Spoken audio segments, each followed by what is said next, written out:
यह कहानी है सन 2101 की और इस कहानी में हमें यह दिखाया गया है कि आगे भविष्य में हमारे साथ क्या होगा। इस कहानी की शुरुआत में हम यह देखते हैं कि एक आदमी जो बहुत ही भूखा होता है और प्यास से तड़फ रहा होता है, वह पानी पाने के लिए कुछ भी करने को तैयार है। वहाँ पड़ी कुछ डेड बॉडीज को चेक करता है तो उसे पीने के लिए थोड़ा सा पानी मिल जाता है। वह उस पानी को पीकर जब आगे बढ़ता है तो उसे एक आदमी दिखाई पड़ता है जिसे कि ज़ॉम्बीज़ खा रहे होते हैं। जब वह उस आदमी को देखता है तो उसे ज़ॉम्बी भी दिखता है और इसी वजह से एकदम चुप हो जाता है, लेकिन ज़ॉम्बी उसको पीछा कर रहा है और उस पर अटैक कर देता है। वह ज़ॉम्बी से अपने आप को इसी तरीके से बचा कर रखता है कि वो ज़ॉम्बी ना बने। तभी हमें दिखाते हैं कि पीछे से एक आदमी आता है और उस ज़ॉम्बी को शूट कर देता है, जिसकी वजह से उस ज़ॉम्बी की डेथ हो जाती है। वह आदमी कोई और नहीं, उसका नाम पैड्रे होता है। पैड्रे पैरर को उठाता है और कहता है कि तुम मेरे साथ चल सकते हो। हमें यह दिखाया जाता है कि पैड्रे इस हालत में रहने के लिए पूरी तरीके से तैयार होता है और उसके पास बहुत से साधन होते हैं इस तरीके के इलाके में जिंदा रहने के लिए। इसलिए उसने एक घर बनाया होता है और अपनी जरूरत का सभी सामान रखता है। उसके साथ उसके कुछ साथी भी होते हैं जिनके नाम होते हैं कार्डो, क्रिस एंड लैरिस। ये सभी उसके साथी होते हैं और ये सभी लोग मिलकर अपने अपने तरीके से इस जगह की रक्षा करते हैं और यहाँ पर सुरक्षित जिंदा रहते हैं। फिर हमें दिखाते हैं पैरर को, जहाँ पर उसे पीने के लिए थोड़ा सा पानी दिया जाता है। जब उसे पानी दिया जाता है तो बहुत जोर जोर से पानी पीता है। फिर हमें दिखाते हैं कि उसके साथ बहुत ही बदतमीजी करते हैं और उसे जबरदस्ती मांस खिलाते हैं। वह मांस किसी और का नहीं बल्कि इंसानों का होता है, इस वजह से वह नहीं खाता। फिर वो लोग उसे एक कैद खाने में कैद कर देते हैं और उसे बहुत टॉर्चर करते हैं कि वह नरभक्षी बन जाए, लेकिन वह नरभक्षी बनने के लिए मना कर देता है और कुछ भी उल्टा सीधा खाता नहीं है। फिर वो लोग उसे एक कैद खाने में फेंक देते हैं और उसके हाथ पैर बांध देते हैं और उससे कहते हैं जब तक तुम नरभक्षी नहीं बन जाओगे तब तक तुम्हें इस गुफा से नहीं निकाला जाएगा। वो वहाँ पर बंद होता है और रात हो जाती है। रात में सभी सो जाते हैं।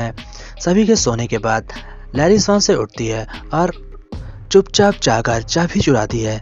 चाबी चुराने के बाद वह धीमे धीमे नीचे जाती है और सभी साथियों को देखती है कि वो लोग कहाँ सो रहे हैं या नहीं। सभी के सोने के बाद वह चुपचाप उस चाबी को लेकर जाती है और उस आदमी को आज़ाद करने के लिए उसका ताला खोल देती है। जब वहाँ पर ताला खोलती है तो आदमी पूछता है कि ऐसा तुम क्यों कर रही हो, जहाँ पर लैरिस कुछ बोल नहीं सकती क्योंकि उसकी जबान कटी होती है, इसलिए उस आदमी का वह कोई जवाब नहीं देती। फिर हमें दिखाते हैं कि लैरिस चुपचाप आकर उसी आदमी के बगल में सो जाती है और वह आदमी वहाँ से भाग जाता है। आदमी के भाग जाने की वजह से कुछ आवाज़ें आ जाती हैं, जिसकी वजह से ग्रेस उसका पीछा करने लगता है और ग्रेस अपने हथियार को लेकर उसका जब पीछा करता है तो आदमी बहुत दूर भाग जाता है और वह एक घर में जाकर छुप जाता है। जब वह घर में जाकर छुपता है तो उससे कुछ पुरानी यादें आने लगती हैं, क्योंकि यह घर उसी का होता है और उस घर में उसकी बीवी का कंकाल भी टंगा होता है, जिसे कि देखकर और उसके हाथ में टैटूज को देखता है और अपने हाथ के टैटूज को देखता है तो काफ़ी हद तक दोनों टैटू सेम होते हैं। इस वजह से उसे पुरानी यादें आने लगती हैं और जब उसकी यादें आने लगती हैं तभी वहाँ पर क्रिस और उसके साथी भी आ जाते हैं, जिसकी वजह से वो लोग उसे पकड़कर और फांसी लगाने के लिए बांध देते हैं। ऐसा करने के बाद वो बहुत ज़्यादा तड़पता है, लेकिन वो लोग उसे नहीं छोड़ते और उसे फांसी लगाकर बांध देते हैं। फिर हमें दिखाते हैं उस आदमी ने कार्डो को पकड़ लिया होता है और उसके गले पे चाकू लगाकर कहता है कि मुझे जाने दो, लेकिन ग्रे क्या नहीं करता है और वो कहता है कि मैं तुम्हें ऐसा नहीं करने दूंगा। जहाँ पर दोनों के बीच लड़ाई होने लगती है और लड़ाई के चलते वो लोग बहुत ज़्यादा शोर कर देते हैं और ज़्यादा शोर करने की वजह से बाहर बहुत सारे ज़ॉम्बीज़ आने लगते हैं और धीमे धीमे वह पूरा इलाका ज़ॉम्बीज़ से भर जाता है। फिर हमें दिखाते हैं ग्रेस को, जो कहता है कि तुम्हें छोड़ा नहीं जाएगा और वो उसे फांसी पे फिर से लटका देता है। फांसी पे लटकाने के बाद उसके स्टूल को वो लोग बारी बारी से काटते हैं, जिसकी वजह से स्टूल का एक पावा टूट जाता है और वह बेचारा फांसी से लटक जाता है। लेकिन तभी ज़ॉम्बी काफ़ी पास आ जाते हैं, इस वजह से क्रिक उसे मारने चला जाता है और कार्डो भी उसके साथ चला जाता है और जब लैरिस अकेले बचती है तो वह चाकू से उसकी रस्सी काट देती है, जिसकी वजह से पैरोर भी वहाँ से छूट कर भाग जाता है। फिर हमें दिखाते हैं बहुत सारे ज़ॉम्बीज़ को जो कि सभी के पास आए होते हैं। ज़ॉम्बीज़ को इतनी पास देखकर कार्डो और क्रिक दोनों उस पर हमला कर देते हैं और सभी ज़ॉम्बीज़ को बारी बारी से मारने लगते हैं, लेकिन बहुत ज़्यादा ज़ॉम्बीज़ होने की वजह से वो लोग सभी ज़ॉम्बीज़ को नहीं मार पाते हैं, जिसकी वजह से उनकी जान खतरे में पड़ जाती है। लेकिन हमें यह दिखाया जाता है कि वो लोग बहुत ज़्यादा ज़ॉम्बीज़ को मारने के बाद अपनी बाइक के पास सही सलामत पहुँच जाते हैं और बाइक का जब हॉर्न बजाते हैं तो लैरिस भी उनके पीछे आकर बैठ जाती है, जिसकी वजह से वो लोग वहाँ से बड़ी आसानी से निकल जाते हैं। पर पैरोर वहाँ पर फंस जाता है क्योंकि उसके पास कोई बाइक नहीं होती और सभी सभी ज़ॉम्बीज़ घर के अंदर आ जाते हैं। इस वजह से वह जाकर एक कमरे में छुप जाता है और कमरे को कपड़ों से ढक देता है और अपनी सांस को काफ़ी हद तक रोक लेता है, जिसकी वजह से ज़ॉम्बीज़ को कुछ भी नहीं पता चलता। फिर हमें दिखाते हैं कि पैरोर को ज़ॉम्बीज़ कुछ नहीं कर रहे होते हैं, क्योंकि पैरोर धीमे-धीमे ज़ॉम्बीज़ बन रहा होता है। फिर हमें यह दिखाया जाता है कि वह अपनी बीवी की लाश को उतारता है और उस लाश को जाकर एक गड्ढे में खोद के गाड़ देता है और अब पैरोर की सभी ज़ॉम्बीज़ बात मानने लगते हैं। ऐसा क्यों होता है, ये हम लोगों को नहीं पता होता है। फिर हमें दिखाया जाता है कि ग्रीस का मालिक पैड्रे खाना लेकर लौट आता है और जब वह ग्रीस से पूछता है कि वह आदमी कहाँ गया जिसे कि हमने कैद किया था, तो ग्रीस से कहता है कि वो आदमी भाग गया। यह सुनकर पैड्रे बहुत ज़्यादा गुस्सा होता है और कहता है, तुम लोग क्या कर रहे थे? फिर वो कहता है कि तुम लोग अपने हथियार रेडी करो, हम लोग उसे लेने जाएंगे। जहाँ पर सभी तैयार हो रहे होते हैं अपने और हथियार को रेडी करते हैं, लेकिन हमें दिखाते हैं कि पैरोर अब काफ़ी हद तक ज़ॉम्बी में बदलने लगा है और वह उसके गेट के सामने आकर खड़ा हो जाता है और उसके साथ एक ज़ॉम्बीज़ की बहुत बड़ी सेना होती है।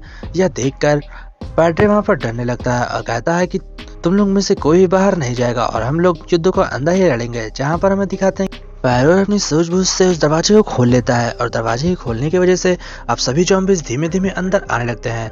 ज़ॉम्बीज़ के अंदर आने की वजह से सभी लोग ज़ॉम्बीज़ से लड़ने लगते हैं और कुछ लोग ज़ॉम्बीज़ को बहुत ज़्यादा मारते हैं, तो कहीं पर ज़ॉम्बीज़ लोगों को मारते हैं। हमें यह दिखाया जाता है कि ज़ॉम्बीज़ से लड़ते-लड़ते अचानक से कार्डो का पैर फिसल जाता है, जिसकी वजह से वह एक नोक वाले कुंडे पे लटक जाता है और उसकी डेथ हो जाती है। कार्डो के मरने के बाद पैड्रे बहुत ज़्यादा गुस्सा हो जाता है और वह कहता है कि अब मैं पैरों को नहीं छोड़ूंगा। और फिर हमें दिखाते हैं कि पैरों ने ग्रेस को एक पिंजड़े के अंदर बंद कर दिया है और जिसकी वजह से उसके सामने एक गन पड़ी होती है। वह उस गन को उठाने की कोशिश करता है, पर तभी बहुत सारे ज़ॉम्बीज़ आते हैं और ग्रेस का हाथ खाने लेते हैं। इस वजह से ग्रेस भी एक ज़ॉम्बी बन जाता है और उसकी डेथ हो जाती है। और फिर हमें दिखाते हैं पैड्रो को, जिसने पैरों को पकड़ लिया होता है। अब पैड्रो उसके ऊपर गन पॉइंट करता है और लैरिस से कहता है, तुम इसे शूट करो। लैरिस गन तो लेती है पर उसको शूट नहीं करती। फिर हमें दिखाते हैं कि पैरो अपने हाथ के टैटू को देखता है और वह लैरिस के हाथ के टैटू को देखता है, तो दोनों टैटू सेम होता है। फिर वह पूछता है कि मैं कौन हूँ, जहाँ पर उसे पैड्रे बताता है कि तुम इसके डैड हो और यह सुनकर उसके पैरों तरफ जमीन खिसक जाती है।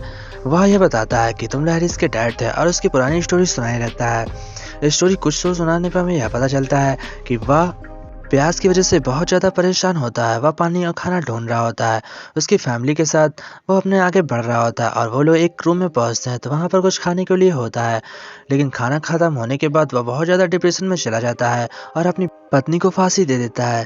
यह देखकर लैरिस बहुत ज़्यादा डर जाती है। जब लैरिस उसकी ओर देखती है तो वह लैरिस को भी मारने की कोशिश करता है, जिसकी वजह से लैरिस उसको छोड़कर और रेगिस्तान में भाग जाती है। बहुत दूर भागने की वजह से लैरिस भी बहुत बुरी तरीके की हालत में हो जाती है और वह पैड्रे को मिल जाती है। फिर पैड्रे लैरिस को रख लेता है। फिर हमें दिखाते हैं इधर कि वह भूख के मारे बहुत ज़्यादा तड़पता है और वह ज़ॉम्बीज़ को खाने लगता है, जिसकी वजह से नरभक्षी होने का श्राप इसके ऊपर भी लग जाता है और इसीलिए उसकी याददाश्त चली जाती है, क्योंकि इस मूवी में जो भी नरभक्षियों का खाना खाता है उसकी धीमे धीमे याददाश्त चली जाती है और वह ज़ॉम्बीज़ बनने लगता है। इस वजह से वह धीमे धीमे ज़ॉम्बी बन रहा था।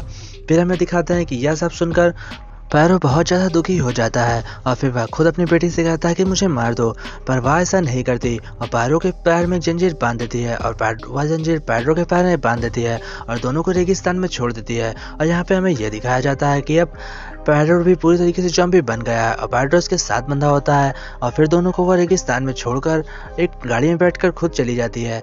वह ऐसा इसलिए करती है कि पैड्रो ने भी उसके साथ कुछ अच्छा नहीं किया होता है, क्योंकि उसकी जबान किसी और ने नहीं बल्कि पैड्रो ने ही काटी थी। इस वजह से वह उसे भी माफ़ नहीं करती और दोनों को रेगिस्तान में छोड़कर अकेले चली जाती है। आशा करते हैं आप लोगों को मूवी स्टोरी पसंद आई होगी। अगर आप लोगों को स्टोरी अच्छी लगी हो तो चैनल को सब्सक्राइब एंड वीडियो को लाइक जरूर करिएगा। बहुत बहुत धन्यवाद।